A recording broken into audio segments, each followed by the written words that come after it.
New tonight, we are not living as long as we used to. Does this surprise you? Yeah, the average life expectancy continues to drop. We're now at 78.6 years old. So why aren't more Americans living as long as we used to? Officials say the opioid epidemic, at least, is partly to blame. And now we're also learning that it's even worse in Ohio than most of the rest of the country. Ohio is second nationwide for overdose deaths. This is according to the Centers for Disease Control and Prevention.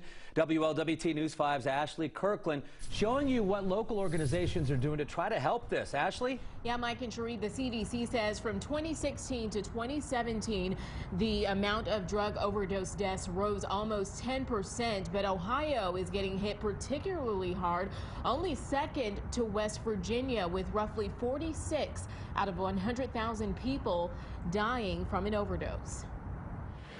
New numbers from the CDC shows the opioid crisis is still causing death and destruction in the Buckeye State. There's no one thing.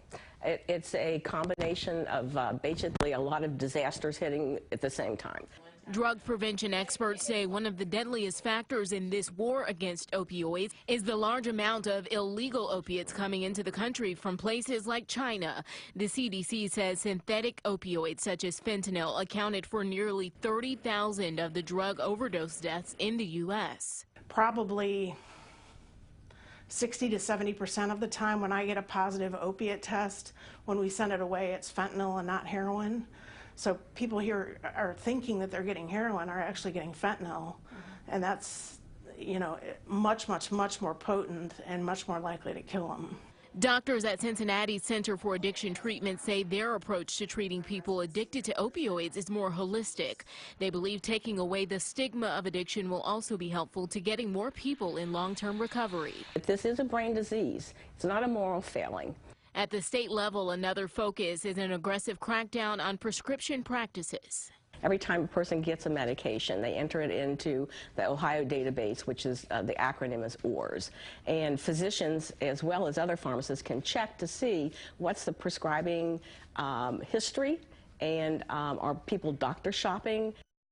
And while the 9.6% increase in overdose deaths in the U.S. is startling, it's not as high as the jump from 2015 to 2016, which was 21%. Reporting live, Ashley Kirkland, WLWT News 5. Ashley, thank you. Acting Attorney General Matthew Whitaker will be in Cincinnati tomorrow to speak about the country's efforts to combat the opioid crisis.